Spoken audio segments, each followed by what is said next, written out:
ओम सर्वमंगल मांगल्ये शिवे सर्वार्थ साधिके शरण्ये त्र्यंबके गौरी नारायणि नमोस्तुते। जेन बद्धो बलि राजा दानवेन्द्रो महाबला तेन त्वां प्रतिपद्नामि रक्षे माचल माचल। गंगा तरंग रमणीय जटाकलापम गौरी निरंतर विभूषित वामभागम नारायण प्रियमनंगम दापहारम वाराणसी कुलपतिम भज विश्वनाथम। नमस्कार, स्वागत है आपका आचार्य वाणी में। मैं आचार्य डॉक्टर विक्रमादित्य आपके साथ हूँ। आज का विषय हमारा है कि वृषभ राशि वालों के लिए 9 तारीख शनिवार का अवसर है, पूर्णिमा तिथि है, राखी का सुंदर पर्व का सुंदर योग बन रहा है। ऐसे में इस राखी के पर्व पर साथ साथ बुध भी उदय होने जा रहे हैं और ये बुध का उदय होना आपके लिए कई प्रकार से बड़ा शुभ योग बनाता दिखाई दे रहा है। चीज़ों को इफेक्टिव वे में आप आगे ले जाने के योग बना सकते हैं। बुध के साथ सूर्य विराजमान है और बुध उदय हो रहे हैं, तो आपके लिए ये रास्ता बड़ा अच्छा योग बनता दिखाई दे रहा है। इसका उपयोग आपको अवश्य आगे बढ़ने के लिए करना चाहिए। राखी का महापर्व बड़ा सुंदर पर्व है, इसको भी समझें। भारतीय संस्कृति में रक्षाबंधन का अद्भुत वर्णन शास्त्रों में बड़ा प्राचीन काल से मिलता है। आज कुछ भ्रांति संसार में उपस्थित कर दी जाती है। आज हमारे मॉडर्न हिस्टोरियंस ने जिस प्रकार से राखी को कुर्मावती और हुमायूं के साथ जोड़कर बना दिया और उसके द्वारा उन कथाओं को हमारी टेक्स्ट बुक्स में डालकर, एनसीईआरटी की टेक्स्ट बुक्स में डालकर कुछ वर्ष पूर्व ऐसी व्यवस्था बना दी गई। शायद हमारे बच्चे, हम सब लोग यही सोचते हैं कि हमारी संस्कृति तो शायद हुमायूं से पहले थी नहीं, मुगलों से पहले थी नहीं। लेकिन यदि शास्त्र में वर्णित, हमने आरंभ में एक मंत्र पढ़ा था, जेन बद्धो बलि राजा दानवेन्द्रो महाबला तेन त्वां प्रतिपद्नामि रक्षे माचल माचल। यानी भगवती महालक्ष्मी ने ये सबसे पहला जो राखी का बंधन था, ये बड़ा, अब ये शास्त्र में वर्णन जो आता है कैसे किया उन्होंने, उसके लिए राजा बलि की कथा चलती है। भगवान वामन का जब अवतार हुआ तो उस वक्त उन्होंने 3 पग में समस्त जो संसार को नाप लिया था। जो 2 पग में नापने के बाद तीसरा पग कहाँ रखा था? बलि के सिर पे रख दिया था। बलि ने कहा था कि आपने संपूर्ण संसार पर तो आधिपत्य स्थापित कर लिया, जो दान मैंने दिया उसको स्वीकार कर लिया, और अब तीसरा पग जो रखना है वो प्रभु आपने अभी मेरे शरीर पर विजय नहीं प्राप्त करी, आप मेरे सिर पर अपना चरण रखें। तब तीसरा कदम उन्होंने वहाँ रखा। तब भगवान ने प्रसन्न होकर महाराज बलि को क्या किया? महाराज बलि को राजा जो राज्य दे दिया, पाताल लोक का राज्य। भगवान ने जिस प्रकार से उनको श्रद्धा के साथ संपूर्ण रूप से जो उन्होंने उनकी परीक्षा ली थी, ये सब परीक्षा ही कथाओं के माध्यम से समझें कि जिस प्रकार से भगवान ने महाराज बलि की परीक्षा ही ली ना, और परीक्षा में उत्तीर्ण हुए, तो उनको उस परीक्षा का जो उपहार मिलना था, उपहार क्या मिला? वरदान मिला। तो महाराज बलि ने भगवान से वरदान में मांगा कि भगवान, मैं आपने मुझे पाताल लोक दे दिया, लेकिन मेरी एक इच्छा है, आप भक्त पर कृपा करें कि आप जब भी मैं उठूं तो मेरे को सबसे पहले आपका ही दर्शन हो। कैसे होगा दर्शन? तो भगवान को द्वारपाल बना दिया गया। महाराज भगवान ने प्रसन्न, यानी भक्त पर भगवान इतने प्रसन्न हो जाते हैं कि जैसी मनोकामना सिद्धि की इच्छा रखता है भक्त, उसको पूर्ण करने के लिए भगवान वहाँ प्रेमवश क्या हुए? महाराज बलि के यहाँ पाताल लोक में द्वारपाल के रूप में प्रतिष्ठित हुए। और जैसे ही महाराज बलि उठते थे तो कहा जाता है कि सबसे पहले दर्शन श्रीहरि के उनको होते ही थे। ये श्रद्धा भाव विश्वास की कथा है। इसको समझने के लिए बहुत ज़्यादा भक्त बुद्धि ही चाहिए, तब जाके समझ में आएगा। कहा जाता है भगवती जो लक्ष्मी थी बड़ी दुखी हुई कि भगवान को वहाँ उन्होंने बांध के रख लिया, मोहवश आपने भक्त जाल में फंसा लिया। तो भगवती ने क्या किया? वहाँ जाकर महाराज बलि के समक्ष उपस्थित हुई और उनको इस श्रावणी कर्म करते हुए, इस जो सावन का महीने की पूर्णिमा के तिथि के दिन वहाँ जाकर उनको रक्षाबंधन बांधा। अब रक्षाबंधन बांधा जाता है तो बहन को कुछ ना कुछ देने की परंपरा है और वचन दिया जाता है। तब उन्हें कहा, जेन बद्धो बलि राजा दानवेन्द्रो महाबला। तो ये विशेष तौर पर रक्षा सूत्र भी है और साथ साथ बहन के साथ भाई का प्रेम भी है। तो महाराज बलि ने जिस प्रकार से बहन को कुछ देने को मांगा, तो भगवती महालक्ष्मी ने क्या मांगा कि आप मेरे पति को छोड़ें यहाँ से आप। तो वहाँ से भगवान पुनः वापस भगवती लेके चली गई। तो यानी ये परंपरा, ये कथा का माध्यम हम आपको समझाने का प्रयास कर रहे हैं। तो इस भ्रांति को हटाएं। शास्त्र बड़े ही वृहद वर्णित हैं। इन सब चीज़ों अनादिकाल से परंपरा रही है, लेकिन हमारी संस्कृति को जिस प्रकार से तोड़ने का कार्य किया वो बहुत गलत लोगों ने, और हम उसको समझ में नहीं पाते हैं। पौराणिक काल से इन कथाओं के माध्यम से हमको समझ में आता है। इसके अलावा और समझें, ये केवल भाई बहन का बंधन नहीं है। बहुत सारे लोग तो केवल भाई बहन को जिस प्रकार से कह देते हैं, नहीं, ये विजय का संकल्प है, ये संकल्प बुद्धि का चमत्कार है कि हम संकल्पबद्ध होकर, इंद्राणी ने इंद्र को भी रक्षा सूत्र बांधा था। जेन बद्धो बलिराज दानवेंद्र महावत्येनो, जो इंद्र ने विशेष तौर पर, इंद्र जब युद्ध में लगातार हार रहे थे तो इंद्राणी ने संकल्प कर कर, यज्ञ कर कर एक रक्षा सूत्र इंद्र के हाथ में बांधा कि ये मेरा संकल्प है, ये मेरी सतीत्व का संकल्प है कि इसको बांध के जाओ, इस रक्षा सूत्र को। ये राखी जो है वो रक्षा सूत्र है। ये ब्राह्मण अपने शिष्यों को बांधते हैं, गुरु अपने शिष्यों को बांधते हैं।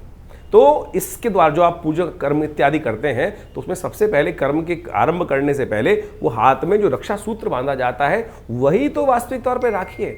आज हमको इन शास्त्रों को समझना चाहिए और ये चमत्कारी काम करता है। ये आपका संकल्प है, इसको मंत्र से सिद्ध कर कर ही धारण करने का प्रयास करना चाहिए। तो हम आपको इन सब सिद्धांतों को समझाने का प्रयास कर रहे हैं, तो आप इस पे विश्वास जगाएं। ये केवल परंपरा नहीं है, बहुत सारे लोग परंपरा के अनुसार, इस बार तो बड़ा सुंदर योग ऐसा बन रहा है कि भद्राव है ही नहीं पृथ्वी पर, तो आप आनंद भाव से किसी वक्त भी इन समस्त कर्मों को करने का सुंदर योग बना सकते हैं। भगवान का सुंदर स्तवन करें और उसके बाद भाई और बहन के संबंध, जो परिवार के संबंध है, उनको बहुत आनंद के साथ समझाते हुए इस कर्म को करें, कल्याण के सुंदर योग बन सकते हैं। तो वृषभ राशि वालों, राखी का सुंदर पर्व बड़ा सुंदर योग लेकर आया है आपकी राशि के दृष्टिकोण से। ऐसे में राखी के सुंदर प्रभाव को आपने समझा कि किस प्रकार से राखी का क्या महत्व है। अब आपकी राशि के दृष्टिकोण से एक बात ध्यान रखिएगा, राखी जो है एक कर्म है, कर्मकांड के दृष्टिकोण से उपाकर्म इत्यादि बहुत सारे कर्म इस दिन किए जाते हैं और ये अपने भाग्य को, समय को परिवर्तन करने का दिन माना जाता है। मंत्र सिद्धि कर कर, आशीर्वाद लेकर, कई प्रकार से सिद्धि। हम तो केवल रक्षाबंधन, कभी केवल धागा बांध लेते हैं, लेकिन ये धागा रक्षा सूत्र है, जिसको कहा जेन बद्धो बलि राजा दानवेंद्रो महाबला तेन त्वाम प्रतिबद्धनामि रक्षे महाचल महाचल महाचल। यानी जिस मंत्र के प्रभाव से, जिस रक्षा सूत्र के प्रभाव से भगवान विष्णु भी बंधन मुक्त हो गए और भगवती महालक्ष्मी के जीवन में परिवर्तन आने का योग बन गया, तो आपके जीवन में क्यों नहीं परिवर्तन बन सकता। अब आप समझे वृषभ राशि वालों की किस्मत कैसे जागेगी। वृषभ राशि वाले ये जो सुरक्षा सूत्र मानते हैं, ऐसे नहीं, हमारे यहाँ इसको पूरे वैज्ञानिक व्यवस्था के साथ बनाया गया है। आपकी राशि के दृष्टिकोण से इस वक्त जो ग्रहों का योग बन रहा है उसका लाभ कैसे मिलेगा। आप मयूर पंख का उपयोग करने का प्रयास करें। आपकी राशि के दृष्टिकोण से यदि आप रेशमी वस्त्र धारण करें इस दिन और रेशमी वस्त्र से बनी हुई राखी का उपयोग करते हो। आज तो बाजार में प्लास्टिक की राखी पता नहीं कौन कौन सी क्या क्या चीज़ चल गई है। प्राचीन काल में जो विशेष तौर पर रक्षा सूत्र था, एक पूरी व्यवस्था थी। तो आपकी राशि के दृष्टिकोण से हल्दी और साथ में दूर्वा और मोरपंख, इन चीज़ों का उपयोग करते, साथ में कौड़ी, इन चीज़ों का उपयोग करते हुए यदि राखी को आप सिद्ध कर कर, जो मंत्र हम आपको बता रहे हैं वो भी ध्यान कर लीजिए, क्योंकि मंत्र इसमें बहुत विशेष है। ओम नमो भगवते वासुदेवाय, इस मंत्र का जप करते हुए, इस मंत्र का स्तवन करते हुए यदि आप जो राखी का उपयोग करेंगे, बांधेंगे या बंधवाएंगे, तो आपके जीवन में बहुत महत्वपूर्ण, ये बात नहीं है केवल भाई बहन ही बनते हैं, इसका शास्त्र में विधान जो है वो भी हमने आपको बताया। तो ऐसे में इन समस्त चीज़ों को सिद्ध कर यदि आप उपयोग करते हुए राखी का इन समस्त चीज़ों में उपयोग करेंगे तो ये आपके समस्त कष्टों को निवारण करने का रास्ता, अलाएं बलाएं टालने का योग। मयूरपंख अपने आप में एक सिद्ध प्रयोग शास्त्र में वर्णित है। भगवान कृष्ण धारण करते थे और कहा जाता है उसको धारण करने के बाद नजर भी नहीं लगती। तो ग्रहों का जो ये प्रभाव जो आपने अभी समझा, आपकी राशि के दृष्टिकोण से किस प्रकार का योग बन रहा है, जो परिवर्तन का समय इस वक्त चल रहा है, शनि मंगल का टकराव चल रहा है, शनि वक्री चल रहे हैं, बृहस्पति और शुक्र की युति चल रही है, इन सब का प्रभाव वर्तमान में हर व्यक्ति के दृष्टिकोण से अलग अलग पड़ रहा है। मूल जन्मपत्री राशि के दृष्टिकोण से इस बात को हमें समझना चाहिए कि ऐसा नहीं है कि हर राशि वाले के लिए, जैसे जिस राशि का जो ग्रह योग बन रहा है वो हर राशि वाले के लिए उसी प्रकार का ही बनेगा, ऐसा नहीं हो सकता है। क्यों नहीं हो रहा है इस प्रकार से? बहुत सारे बात लोग व्यंग्यात्मक तौर पे करते हैं कि 12 राशि के दृष्टिकोण से ये परिवर्तन का प्रभाव तो हर व्यक्ति के साथ ऐसे ही होगा। नहीं, आपकी मूल जन्मपत्री में ग्रहों की युति किस प्रकार से है, आप मान के चले कि किस प्रकार का योग बन रहा है। इसको ऐसे कैटेगराइज कर लीजिए कि एक स्पेसिफिक ब्लड ग्रुप का व्यक्ति है क्या, जब कोई बीमारी आ रही है मौसम के अनुसार परिवर्तित हो रही है कि सब लोग उसी के अनुसार से बीमार हो रहे हैं क्या, ऐसा नहीं होता है। आपकी मूल जन्मपत्री, आपकी मूल जो आप प्रकृति है वो किस प्रकार की है, उसका प्रभाव किस प्रकार से है, कौन इम्यून स्ट्रांग है, कौन इम्यून वीक है, तो उसका प्रभाव उस हिसाब से होता है। तो इसी प्रकार से ज्योतिष के दृष्टिकोण से इस बात को हमें समझना चाहिए कि परिवर्तन के योग बन रहे हैं। वर्तमान में ट्रांजिट के प्लैनेट के दृष्टिकोण से हमने आपको राशि के दृष्टिकोण से वो बताया, इंडिविजुअल आपकी जन्मपत्री में क्या प्रभाव पड़ रहा है उसको अच्छे से आपको समझना चाहिए। दशाएं, अंतरदशाएं, ग्रहों का प्रभाव, कौन से ग्रह आपके जन्म में पूर्व अर्जित कर्म के अनुसार से किस प्रकार के योग आप बनाकर बैठे हुए हैं और कैसे उसमें परिवर्तन लाने के योग बन रहे हैं। तो ग्रहों की गोचर ये आपको अच्छे से समझाने का प्रयास करती है, और जल्दी जल्दी यदि आप परिवर्तन का रास्ता देखना चाहते हैं, प्रभाव देखना चाहते हैं, तो उसको सही से समझकर यदि आप कार्य कर लेंगे तो बहुत अच्छे से परिवर्तन के योग बन जाते हैं।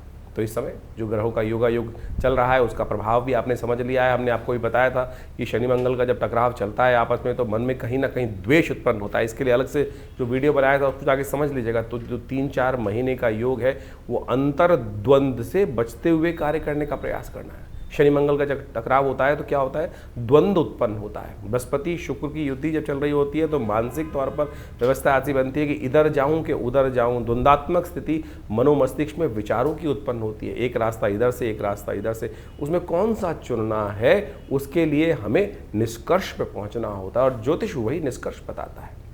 अब आप ऐसा समझें, आप इसको इस प्रकार से बहुत अच्छे से उदाहरण हम दे के समझाते हैं कि गूगल ने आपको रास्ता दिखा दिया। आजकल गूगल मैप्स का हम देखते हैं, और उसके बाद भी ये थोड़ी गूगल पकड़कर आपको उसी प्रकार से ले जा रहा है कि नहीं इस पे जाना है, कहीं और नहीं जाना है। वो तो आपके हाथ में, चुनाव आप कौन सा कर रहे हैं। सामने आपके सामने मार्ग प्रशस्त है, ज्ञान आपके सामने दिया हुआ है, उस ज्ञान पर आप चलना चाहते हैं या नहीं चलना चाहते, वो चुनाव आपके जीवन में आपको दे दिया गया है। जैसे कहा गया ना, अवश्यमेव भोक्तव्यम कृतम कर्म शुभाशुभ। परमात्मा हम लोग के मन में आती है कि परमात्मा हमको गलत रास्ते पे जाने ही क्यों देता है। परमात्मा ने आपको जन्म देने के बाद, प्रकृति ने आपको जन्म देने के बाद खुली छूट दे दी, ज्ञान भी साथ साथ दे दिया। देख भाई, ये करेगा तो इसका प्रभाव ये होगा, और ये करेगा तो इसका प्रभाव ये होगा। ये शास्त्र से समझ में आता है, उदाहरणों से समझ में आता है। निष्कर्ष जो शास्त्र में कथाएं हैं, कथानक है, जो विभिन्न पुराण इत्यादि में कथानक है, उसके द्वारा हमें समझ में आता है कि ये करेंगे तो इसका नेगेटिव प्रभाव होगा, उसके अनुसार से हमारा भविष्य भी बदलेगा, और प्रारब्ध के दृष्टिकोण से जो हमारे जीवन में आगे बनकर आएगा उसका नेगेटिव इफेक्ट होगा। तो उसी प्रकार से ज्योतिष विज्ञान आपको नेत्र के माध्यम से ये दिखाने का प्रयास कर रहा है कि भाई इस चीज़ों में आगे चलने से ये इसका प्रभाव आपके जीवन में उत्पन्न हो, फिर आप चुनाव करें कौन सा चीज़ करें।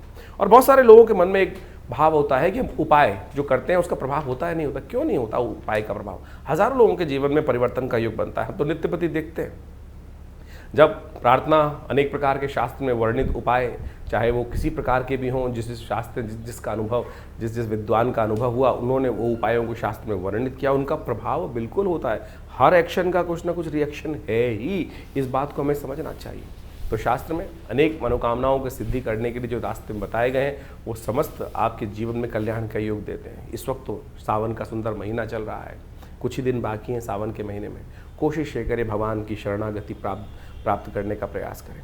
देखिए 9 ग्रह आपके जीवन में बहुत सारे खेल खेलते हैं, बहुत सारे खेल आते हैं, अच्छे बुरे सब प्रकार के आते हैं, लेकिन भावी मेट सके त्रिपुरारी, ये भाव से ध्यान रखना चाहिए। तुलसी बाबा ने बड़े सुंदर रूप से लिखा है कि हमारे जीवन के जो कष्ट हैं वो कौन मेट सकते हैं? भगवान शंकर ही मेट सकते हैं। और भगवान शंकर का अनुग्रह, ये 10वां ग्रह है, इसका अनुसरण करने का प्रयास करो। 9 ग्रह तो जो खेल खेलेंगे, ब्रह्मा मुरारी त्रिपुरा अंतरकारी भानु शशि भूमि सुतो बुधश्च, ये सब तो ग्रह चलते ही रहेंगे, लेकिन इसके बाद भी जो 10वां ग्रह है प्रभु का अनुग्रह हम प्राप्त करने का प्रयास करें। शिवरात्रि से नवरात्रों में, विशेष तौर पर सावन के महीने में विशेष कार्यक्रम चलते हैं, हर क्षेत्र में चलते हैं, भारत के क्या पूरे विश्व में जहाँ जहाँ सनातन की पद्धति रही, वो जहाँ जिस प्रकार भी योग होते हैं, लोग भगवान की शरणागति प्राप्त करते हैं। और कथाओं के माध्यम से वो विश्वास जागना चाहिए कि 1 लोटा जल भी भगवान शंकर को यदि अर्पित करेंगे तो बहुत सारे कष्टों से निवारण करने का ये विश्वास है हमारा,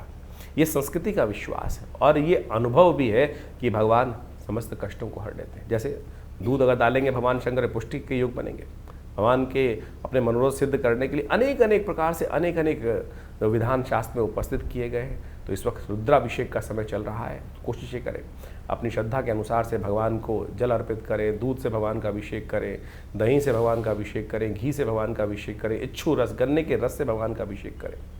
और बहुत सारे अनेक प्रकार के जो शास्त्र में वर्णन जो किया है जिन प्रकार की पद्धतियों को, उन सब चीज़ों को कर लेने से बहुत बढ़िया अद्भुत प्रकार के योग कर्म के द्वारा वो योग बना सकते हैं आप। तो इन सबको समझें। हमने विवेकानंद योगाश्रम में पूरे सावन के महीने में नित्य प्रति रुद्राभिषेक रखा। बहुत सारे लोगों ने उसमें भाग लिया, लोगों ने अपने मनोकामना सिद्धि के लिए अपने अपने अनुसार से उसमें समर्पण संपूर्ण साथ देकर उस कार्य को किया। कुछ दिन और शेष बाकी हैं। शुक्ल पक्ष का अंतिम समय चल रहा है, जिसमें बड़ी श्रद्धा के साथ बड़े उत्सव। कृष्ण पक्ष से ज़्यादा शुद्ध माना जाता है शुक्ल पक्ष, क्योंकि चंद्रमा गति को प्राप्त वृद्धि की तरफ जा रहे होते हैं। जो पूर्णिमा के दिन सुंदर योग बनता है, श्रावणी कर्म उपाकर्म, उसी दिन तो अमरनाथ में जल चढ़ता है। तो कोशिश ये करें श्रद्धा के साथ भगवान के इस सुंदर मास में संपूर्ण रूप से भगवान के प्रति समर्पण करने के लिए आप विवेकानंद योगाश्रम में आ सकते हैं। जो 2 सोमवारों का सुंदर योग रहेगा, तीसरा चौथा सोमवार, जो चौथा सोमवार का योग बन रहा है, उसमें अवश्य भगवान के श्री चरणों में उपस्थित होकर आश्रम में जो प्रतिष्ठित बड़े विशाल भगवान शंकर के श्री विग्रह, फेसबुक पर जाकर आप हमारे उस कार्यक्रम को डेली लाइव भी देख सकते हैं। जो हमारा फेसबुक है आचार्य वाणी आचार्य विक्रमादित्य, उसमें हम लाइव डेली उस पूजा को दिखाते हैं, कराते हैं। आप सब भी उस दिव्य रुद्राभिषेक कर्म में सम्मिलित हों। भगवान का सुंदर रुद्राष्टाध्यायी के द्वारा जो स्तवन चलता है और उनका पाठ चलता है, उनका जलात्मक दुग्धात्मक अनेक प्रकार से औषधियों से जो अभिषेक चलता है, उसमें सम्मिलित होकर भगवान के प्रति अपनी श्रद्धा के समर्पण को अर्पित करें। और रविवार वाले कार्यक्रम में तो आप सब सदा आमंत्रित ही रहते हैं, उसमें आप आएँ। दिल्ली में ये विवेकानंद योगाश्रम जमनाबाद लक्ष्मी नगर क्षेत्र में स्थित है और पूरा एड्रेस हमारे फ़ोन नंबर से संपर्क साध सकते हैं। हमारी जो वेबसाइट है आचार्यविक्रमादित्य.com, उस पर भी जाकर संपूर्ण जानकारी लेने का योग बना सकते हैं। धन्यवाद, नमस्कार।